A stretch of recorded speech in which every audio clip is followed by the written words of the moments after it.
This video is an educational documentary based on publicly available records, court documents, and official reports.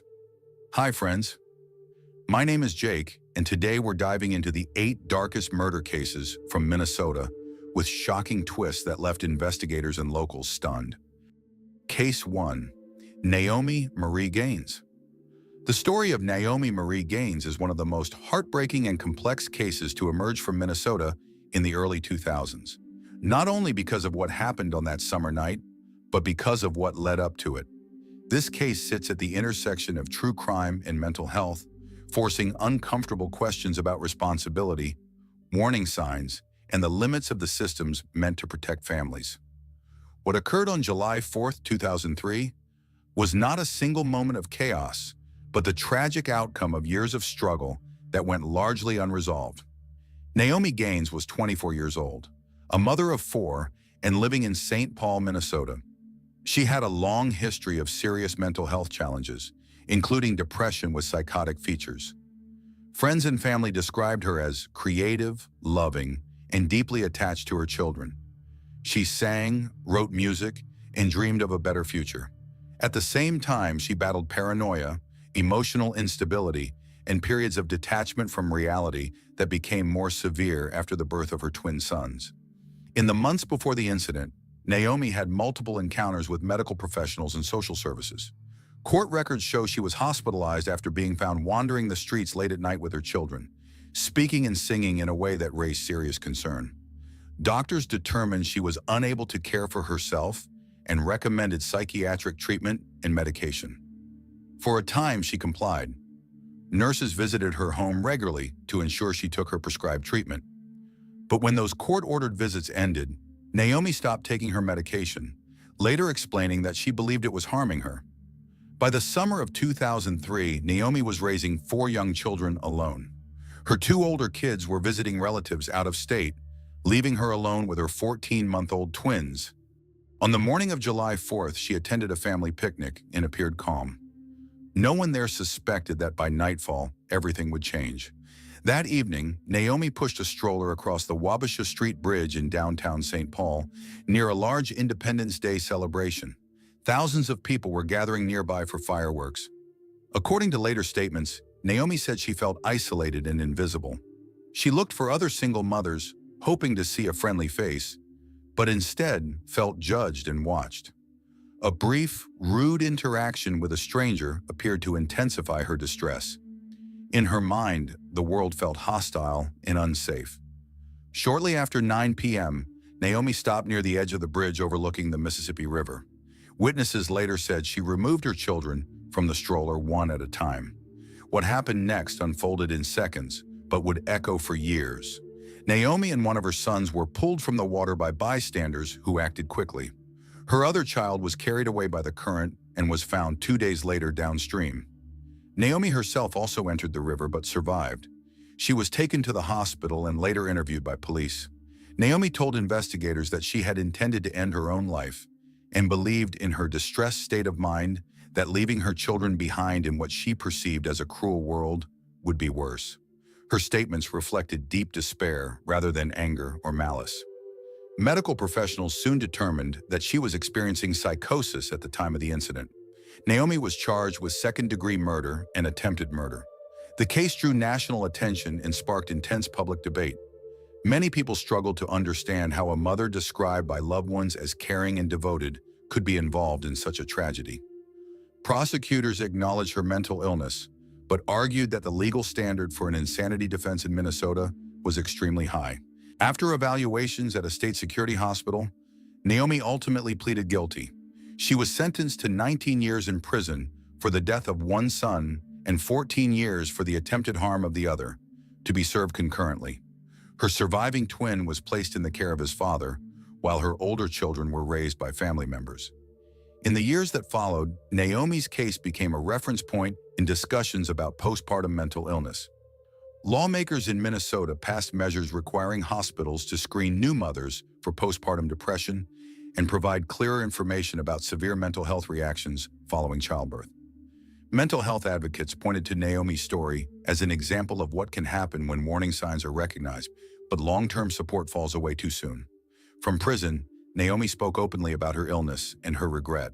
She described the event not as a single bad day, but as the result of months and years of deterioration. She said she remembered every detail, and that memory was something she would carry forever. While incarcerated, she worked in the prison library, wrote music and poetry, and used writing as a form of therapy. She did not deny responsibility, but she also emphasized that untreated mental illness had distorted her thinking beyond recognition. Her family continued to support her, believing that she had been gravely ill rather than acting out of cruelty. Her mother and sister spoke publicly about their guilt and frustration, saying Naomi had repeatedly asked for help but never received consistent care long enough to stabilize. They argued that the system focused on short-term crisis management rather than long-term prevention. This case remains difficult to discuss because it forces a confrontation with uncomfortable truths. Mental illness does not erase accountability, but untreated psychosis can radically alter perception and judgment. Naomi Gaines was not a stranger to the system. She was known to it. Her records were extensive, her symptoms documented, and yet the support faded at the moment it mattered most. Case 2. Ming Sen Shui. On a quiet spring afternoon in Minnesota, no one noticed anything unusual about the parked car near the roadside. There were no screams, no visible struggle, and no reason for alarm. Yet inside that vehicle, fear and uncertainty were building. And within hours, a chain of events would unfold that would haunt an entire state for decades. What began as a long-hidden fixation was about to surface in the most devastating way imaginable. The man behind it all was Ming Sen Shui, a quiet electronics worker whose past was filled with warning signs few understood at the time. Born on October 15, 1950, in Taiwan, Shui moved to Minnesota as a child with his mother and siblings. His father, a university professor, passed away several years later, leaving the family struggling with emotional and financial strain. From an early age, Shu was described as aggressive, controlling, and emotionally distant. Family members later said he showed little remorse for hurting others and often acted without empathy. As he entered adolescence, Shu's behavior escalated. He became involved in acts of vandalism and fire setting, targeting strangers and properties with no clear motive. These incidents resulted in court-ordered therapy, but the sessions failed to change his behavior. Instead, Shui grew more withdrawn and internally focused, developing a belief that the world had wronged him. He blamed others for his failures and held on to grudges that would last for years. During high school, Shui developed an intense fixation on one of his teachers, Mary Stauffer. At the time, she saw him as just another student in her algebra class, unaware of the impact she would later have on his distorted inner world. Shu later admitted that what began as admiration gradually transformed into obsessive thoughts. Over time, these thoughts became elaborate fantasies that blurred the line between imagination and intent. He wrote detailed stories, convinced that his perceived rejection by society could be traced back to that classroom. After graduating, Shu struggled to build a stable adult life.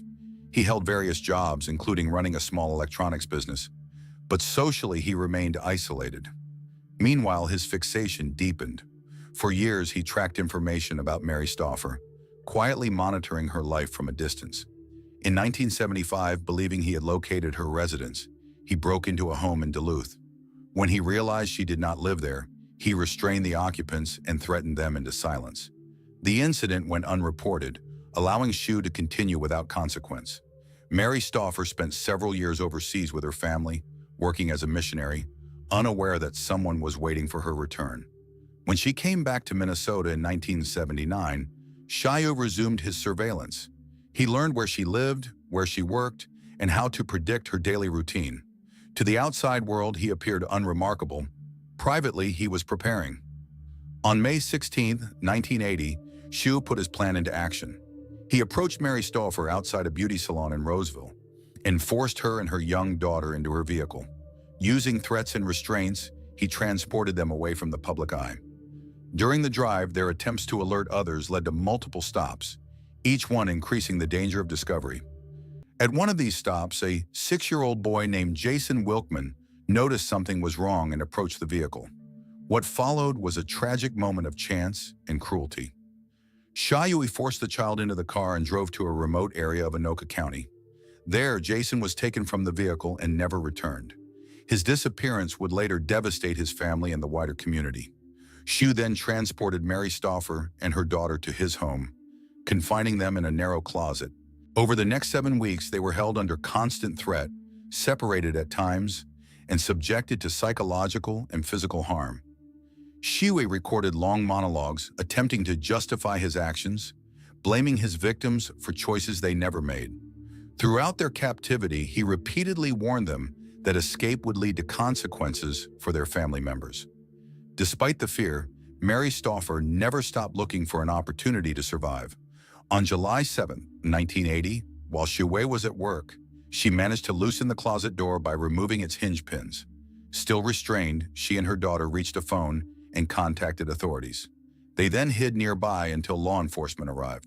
Their ordeal was finally over. Xu was arrested the same day. During his detention, he attempted to interfere with the legal process by offering money to another inmate in exchange for silencing witnesses. This information was reported to federal authorities, adding to the growing case against him. The trial that followed was one of the most intense in Minnesota's history. During court proceedings in 1981, Xu shocked everyone by attacking Mary Stauffer while she was testifying, using a concealed weapon. She survived the assault, but the incident reinforced fears about Xu's volatility and lack of control. Psychological evaluations found no evidence of mental illness that would excuse his actions. Xu was convicted on multiple charges, including federal kidnapping and second-degree murder. He received a sentence of 30 years to life for kidnapping and an additional 40 years for the murder charge. Years later, when parole eligibility approached, the courts ruled that he remained a serious risk and ordered his continued confinement. Case 3. Kua Her. In the late summer of 1998, a quiet residential neighborhood in St. Paul, Minnesota, became the center of a case that would shock the entire nation.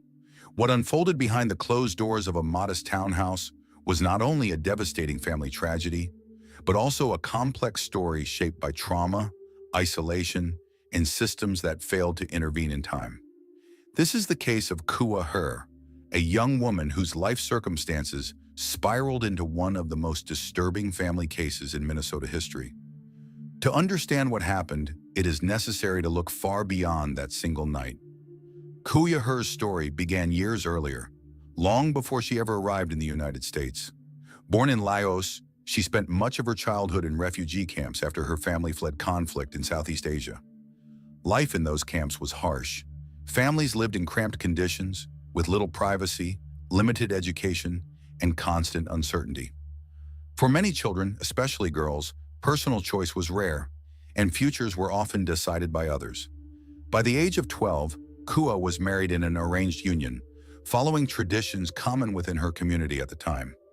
Soon after, she became a mother, and by her early 20s, she had 6 children. When the family resettled in Minnesota, the challenges did not disappear. Instead, they changed form. Language barriers, financial pressure, cultural disconnection, and the demands of raising a large family in a new country placed enormous strain on her daily life. Neighbors and acquaintances later described Kua as overwhelmed and withdrawn. Police records show that authorities were called to her home numerous times in the year and a half before the incident, often related to domestic disputes. Despite these frequent visits, there were no official findings that suggested the children were in immediate danger. Social service involvement existed, but no decisive intervention occurred. On September 3, 1998, emergency services received a distress call from the townhouse. The caller was emotional and difficult to understand. When first responders arrived, they discovered a scene that stunned even seasoned professionals. Inside the home, all 6 children, ranging in age from 5 to 11, were found unresponsive in different areas of the residence. Kua Her was also inside, physically injured and in visible emotional distress. She was taken to a nearby hospital where she received medical care before being placed into custody. Investigators determined that the children had lost their lives due to suffocation caused by pressure applied to the neck. Authorities later stated that there was no evidence of outside involvement, and the focus of the investigation centered entirely on the mother. During legal proceedings, prosecutors presented recorded emergency calls, and physical evidence from the home. Kua initially entered not guilty pleas, but after further evaluations and discussions with her defense team, she accepted a plea agreement. She ultimately pleaded guilty to 6 counts of second-degree murder, avoiding the possibility of a life sentence. In court, her statements were delivered through an interpreter. She spoke about intense emotional despair and a belief that her children would not be cared for if she were gone. Mental health professionals evaluated her state at the time of the incident, and while she was deemed competent to stand trial, many experts acknowledged that she had been experiencing severe psychological distress. On December 2, 1998, the court sentenced Kua to 50 years in prison, with no chance of release for more than 3 decades. The sentence was intended to reflect the gravity of the loss, while acknowledging the complex factors surrounding the case. Prosecutors stated that no length of incarceration could truly balance the lives lost, but emphasized the need for accountability. The case sent shockwaves through Minnesota's Hmong community and beyond. Community leaders questioned whether culturally appropriate mental health services might have prevented the tragedy. Advocates argued that language barriers and unfamiliarity with Western social systems often prevent immigrant families from receiving effective support. Vigils were held for the children, and discussions about reform followed in local and state forums. Public reaction was divided. Some viewed the case strictly through the lens of criminal responsibility, while others saw it as a failure of multiple systems meant to protect vulnerable families.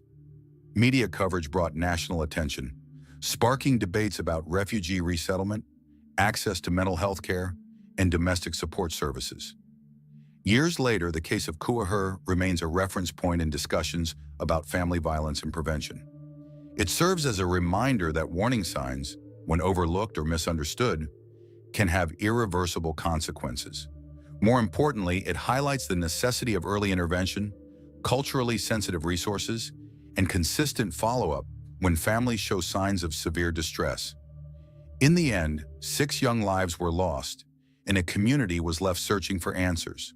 While the legal chapter of this case has long been closed, its lessons remain painfully relevant. Understanding stories like this is not about sensationalism, but about recognizing how silence, isolation, and unmet needs can lead to unimaginable outcomes. And perhaps by examining these events carefully and responsibly, future tragedies can be prevented. Case 4. Byron David Smith. On Thanksgiving Day, when most homes are filled with warmth, family gatherings, and routine comfort, one quiet house in rural Minnesota became the center of a case that would divide public opinion across the United States. What happened inside that home would later be debated in courtrooms, on television, and among legal experts as a defining example of where self-defense ends and criminal responsibility begins. This story is not only about 2 teenagers who entered the wrong house, or about a homeowner who felt pushed to his limits. It is about fear, preparation, and the thin legal line between protection and punishment. The man at the center of this case was Byron David Smith, a retired government employee living alone in a small community. For months before the incident, Smith believed he was being targeted. His home had been broken into multiple times, and valuable personal items had disappeared.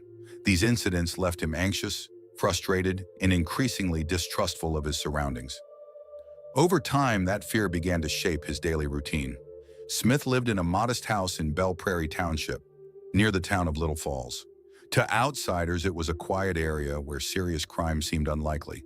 But for Smith, the repeated break-ins created a sense that help was not coming fast enough.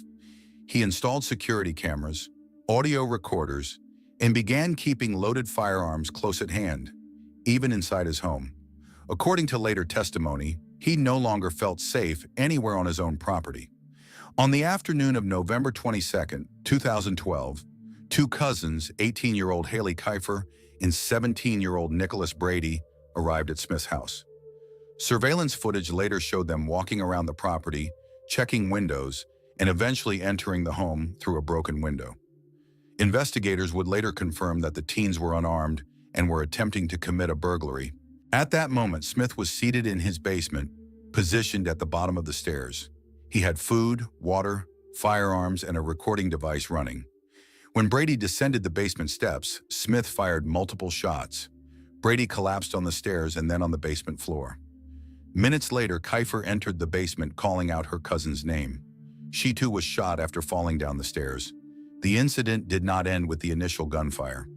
Audio recordings captured Smith speaking to himself, making comments that would later become central evidence in court. Prosecutors argued that the continued use of force after the teens were no longer a direct threat crossed a legal boundary. Smith himself later admitted that he fired more shots than were strictly necessary. Surprisingly, authorities were not contacted immediately. Smith waited until the following day to have a neighbor call law enforcement, explaining that he did not want to disturb anyone on Thanksgiving. When officers arrived, they discovered the bodies in a basement workroom and seized hours of audio and video recordings from Smith's surveillance system. The investigation quickly became complex. On one hand, evidence showed that the teens had indeed broken into the home and had been involved in other burglaries in the area. On the other hand, the recordings revealed calm, deliberate behavior from Smith both before and after the incident. Prosecutors focused heavily on these recordings, describing them as a window into Smith's mindset. Legal experts soon weighed in, particularly regarding Minnesota's version of the so-called castle doctrine. While homeowners are allowed to defend themselves if they reasonably fear serious harm, the law does not permit continued force once that threat has ended. Several analysts stated that the initial shots might have been legally justified, but what followed raised serious concerns. As the case moved to trial, national media attention intensified.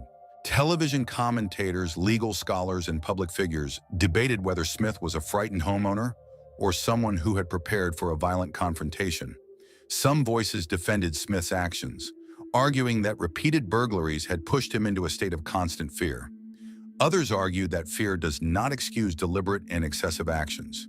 The trial began in early 2014 and lasted several weeks. Jurors listened to audio recordings multiple times, watched surveillance footage, and heard testimony from law enforcement, neighbors, and expert witnesses. The defense emphasized Smith's background, his service overseas, and the emotional toll of being repeatedly targeted. The prosecution highlighted preparation, recorded statements, and the delay in calling authorities. After only a few hours of deliberation, the jury reached a verdict. Smith was found guilty on multiple counts, including first-degree offenses requiring proof of premeditation. He was sentenced to life in prison without the possibility of parole. Jurors later stated that the audio recordings were the most influential factor in their decision, describing them as deeply unsettling. For the families of the teens, the verdict brought a measure of closure, but not relief from loss. For Smith's supporters, it was seen as a warning that fear alone does not justify all actions. For the broader public, the case became a lasting example of how quickly a situation can escalate beyond control. In the end, this case was not just about a burglary gone wrong.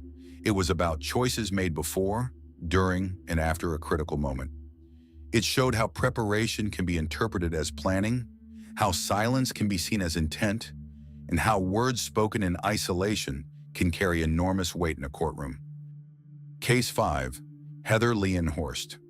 In August 2013, a quiet street in St. Paul, Minnesota became the center of a case that would later shock investigators, a courtroom, and an entire community. What appeared at first to be a tragic late-night incident inside a modest home slowly unraveled into a carefully examined plot involving trust, manipulation, and a marriage that prosecutors said had reached a breaking point. At the heart of the case was Heather Leanne Horst, a 25-year-old woman whose life would soon be permanently altered by the events of a single night. Heather was married to Brandon James Horst, a young man described by friends and family as optimistic, loyal, and dedicated to his military service. Brandon was a member of the Minnesota Air National Guard and had served overseas. To outsiders, the couple appeared stable, even ordinary. But according to testimony later presented in court, the relationship was strained by financial stress, infidelity, and ongoing conflict. Prosecutors argued that Heather believed divorce would leave her without financial security, housing, or the life she had become accustomed to. Instead of ending the marriage legally, the state claimed Heather began expressing a darker solution to people in her circle. Multiple witnesses testified that she openly spoke about wanting her husband gone, framing it as the only way she felt she could escape her situation. These statements, once dismissed by some as emotional venting, would later become critical pieces of evidence. Central to the case was Aaron William Allen, a friend of Heather who had a troubled past and a history of emotional instability. According to his testimony, Heather confided in him repeatedly, claiming she was being mistreated at home and that her husband's actions had caused severe personal losses. Investigators later determined that these claims were not supported by medical or witness evidence, but at the time, Allen said he believed her.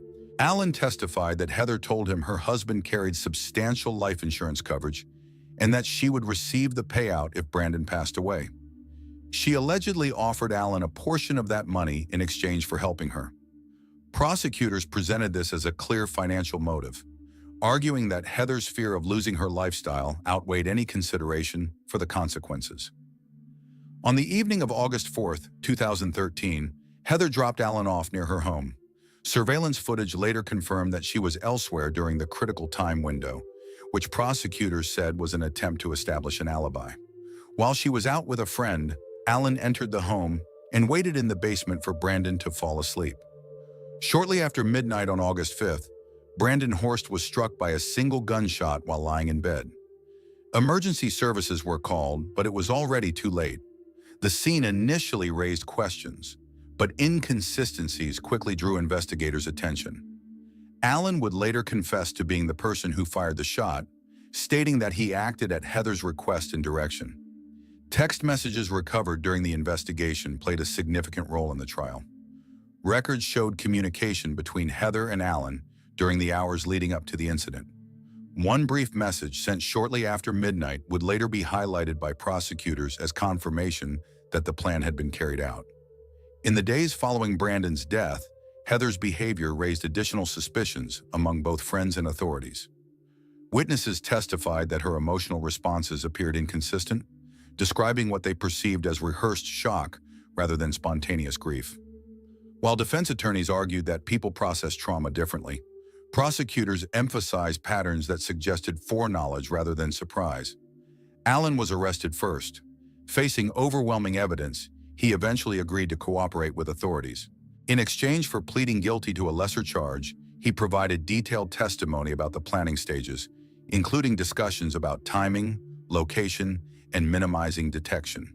He admitted his role, but maintained that the idea and encouragement came from Heather. During the trial, the defense argued that Allen acted alone, driven by violent fantasies and personal instability. They portrayed Heather as a vulnerable woman caught in the aftermath of an unthinkable act committed by someone she trusted.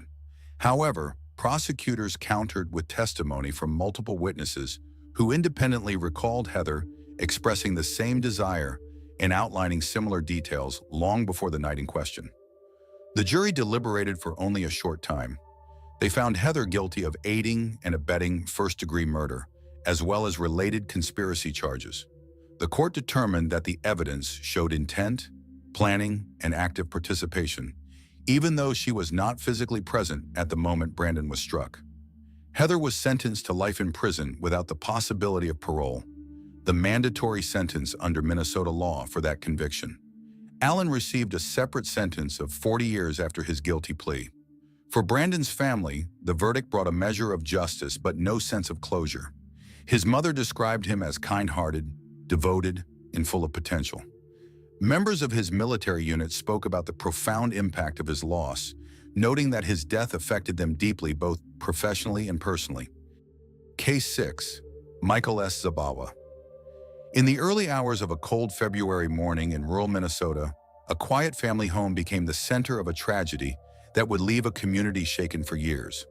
What began as an ordinary winter night ended with unanswered questions, irreversible loss, and a legal case that would echo far beyond the borders of Waseca County.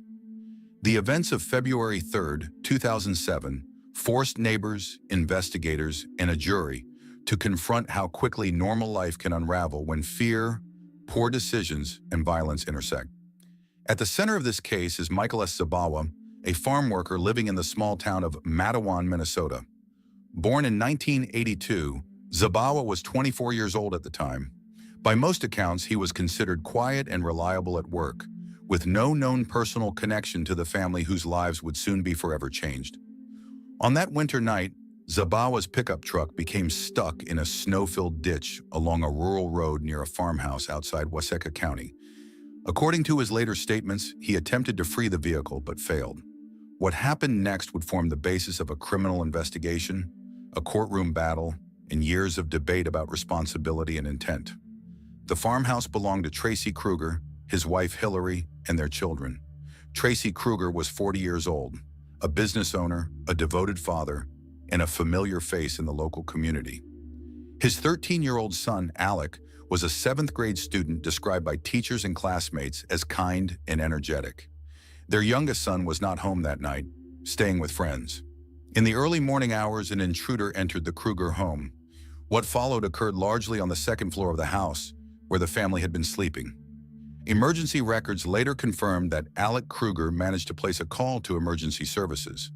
The recording captured his fear and confusion as he tried to explain that something was terribly wrong. Moments later, the line went silent. When authorities arrived, they found Tracy Kruger and his son Alec had lost their lives.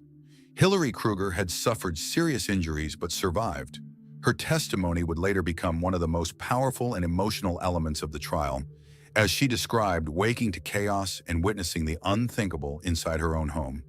Zabawa was taken into custody later that same morning.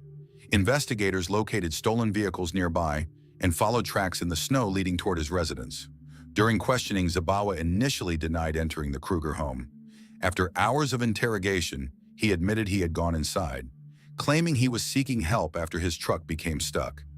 He told investigators that Tracy Kruger confronted him with a firearm and that a struggle followed.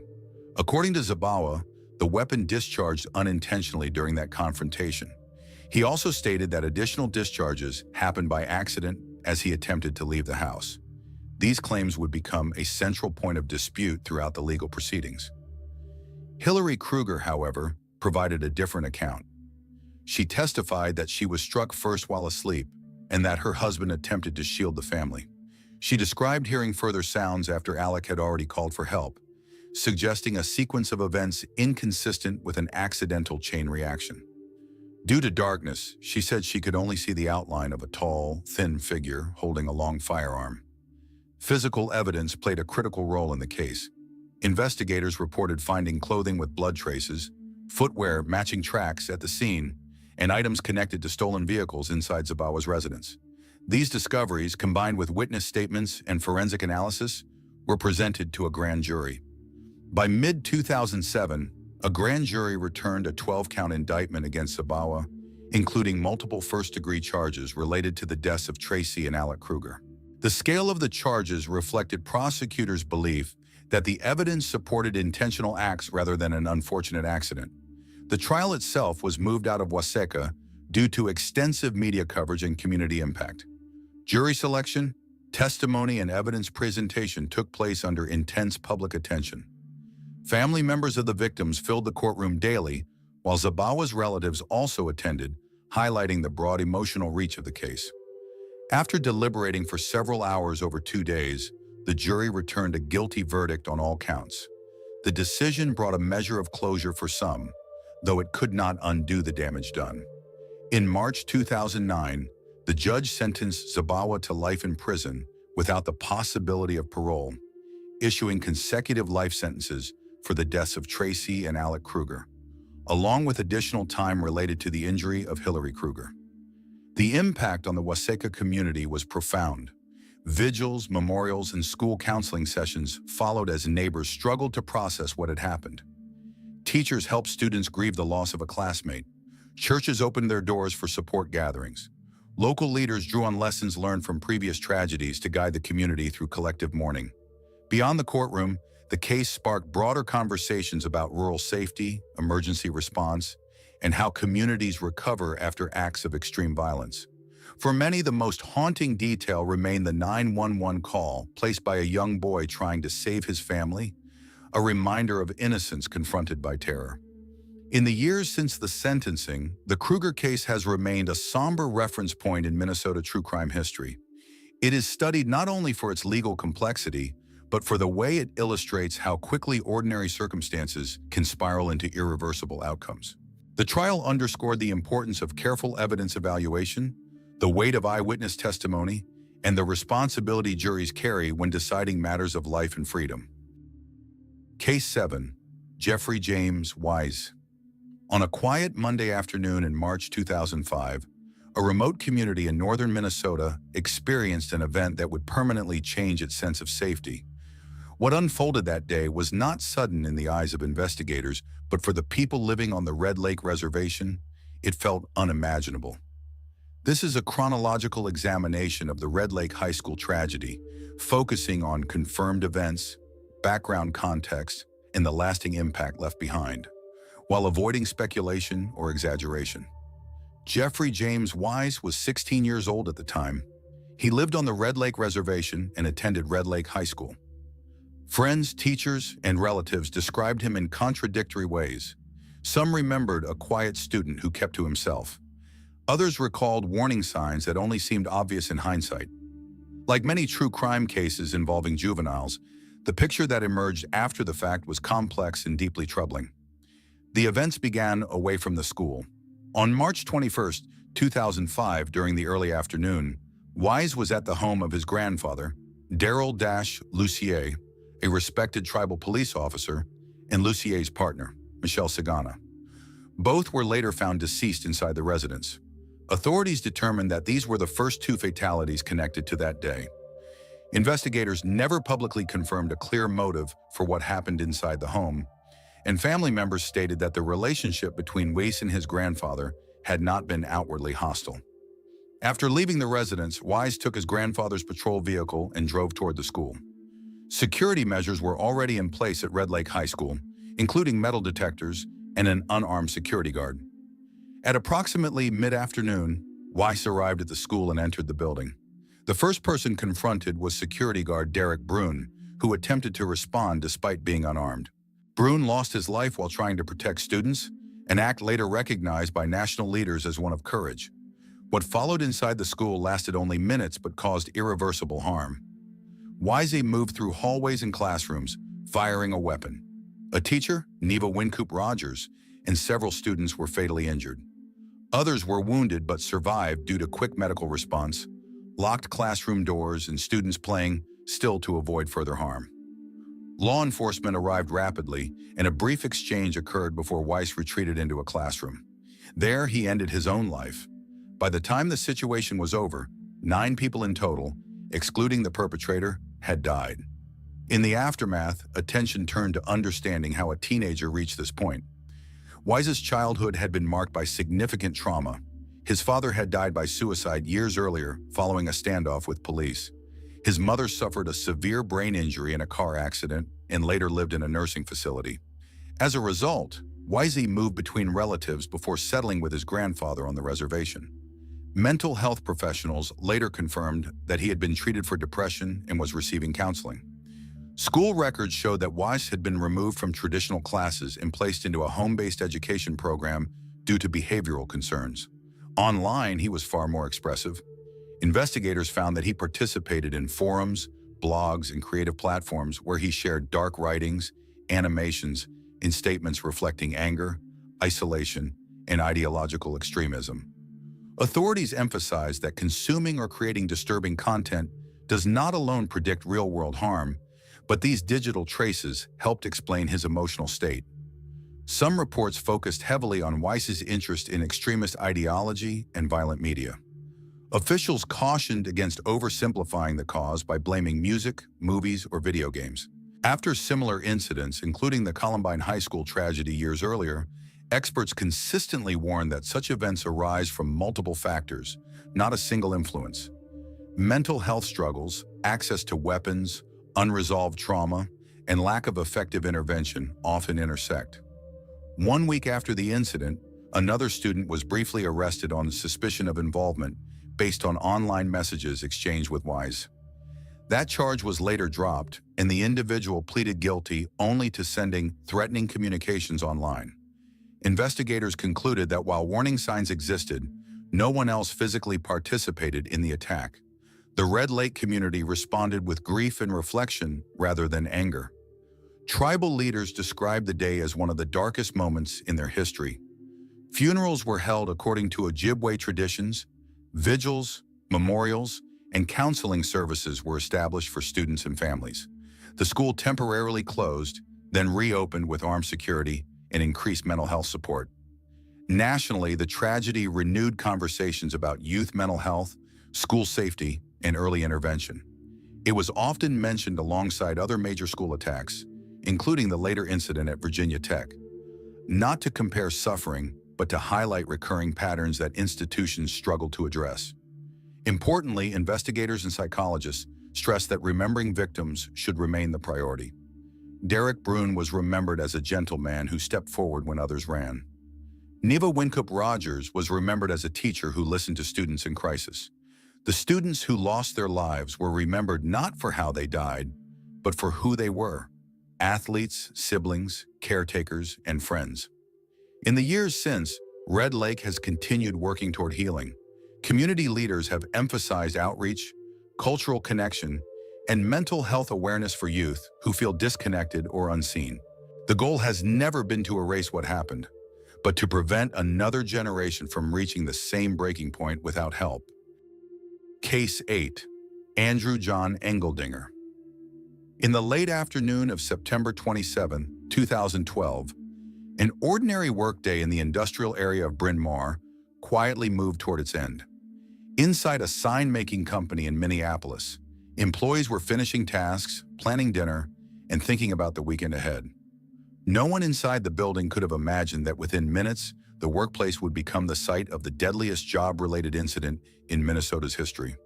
What unfolded that day would leave families shattered, a community searching for answers, and a lasting reminder of how quickly routine can turn into irreversible tragedy.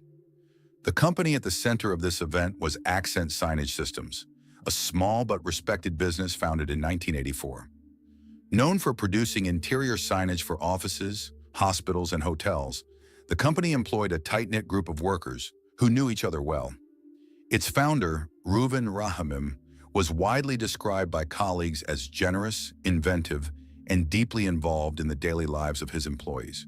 For decades, the workplace had been defined by collaboration and familiarity rather than conflict. That sense of normalcy changed shortly after 4:30 p.m., when a former employee, Andrew John Engeldinger, returned to the building. Engeldinger was 36 years old and had recently lost his job at the company earlier that same day. According to official reports, he had been dismissed due to ongoing performance issues, including chronic lateness and difficulty working with others. Witnesses later said that during the termination meeting, his reaction appeared calm and restrained, giving no immediate sign of what was about to happen. After the meeting ended, Engeldinger did not leave the property entirely. Instead, he moved through different areas of the building, carrying a legally purchased handgun. Within moments, loud sounds echoed through offices and production spaces, prompting frantic emergency calls. At 4:35 p.m., the first 911 reports came in, with callers stating that a serious situation was unfolding inside the building. Employees ran, hid, or froze in place, unsure where the danger was or how to escape. Responding officers arrived quickly but faced uncertainty about the layout of the large facility and the location of the individual responsible. As law enforcement carefully escorted survivors out, the situation inside continued to unfold. By the time the building was fully secured, 5 people had lost their lives, and several others were critically injured. Later developments would raise that number even higher. Among those fatally wounded was company founder Reuven Rahamim, who had stepped out of his office after hearing the disturbance. Also killed were Keith Basinski, a delivery driver who happened to be inside the building during his regular route, and 3 employees, Rami Cooks, Ronald Edberg, and Jacob Beneke. Each of them was described by coworkers as dedicated, reliable, and deeply missed. Several others were transported to medical facilities with severe injuries, including production manager Eric Rivers. Doctors worked tirelessly to stabilize the injured, and for days families waited for updates. While some survived and were eventually released, Rivers remained in critical condition. On October 10th, nearly 2 weeks after the incident, he passed away due to complications related to his injuries, becoming the 6th victim of the workplace attack. The individual responsible was later found alone in a basement area of the building. Authorities confirmed that Engeldinger had ended his own life at the scene. Investigators emphasized that officers did not discharge their weapons during the response and that the situation concluded before law enforcement made direct contact with him. As details emerged, investigators worked to reconstruct Engeldinger's background and state of mind. Records showed that he lived alone in South Minneapolis and had gradually withdrawn from friends and family in the years leading up to the incident. Relatives later told police that his behavior had changed significantly, marked by increasing isolation and distrust of others. Although prescription medications for depression and sleep disorders were found in his home, officials cautioned against drawing simple conclusions and stated that no formal diagnosis had been publicly confirmed. Police reports also revealed that Engeldinger had developed an interest in firearms roughly a year before the incident. He practiced frequently at a local shooting range and legally purchased both his weapon and ammunition. Co-workers interviewed afterward consistently described him as quiet, introverted, and non-confrontational. None recalled threats, aggressive language, or warnings that could have predicted what would happen. The response from city and state leaders was swift. Minnesota's governor at the time described the event as senseless and emphasized that such acts had no place in the community. The mayor of Minneapolis expressed condolences to the families and praised first responders and medical staff for their actions under extreme pressure. Counseling services were offered to employees, witnesses, and neighbors affected by the incident.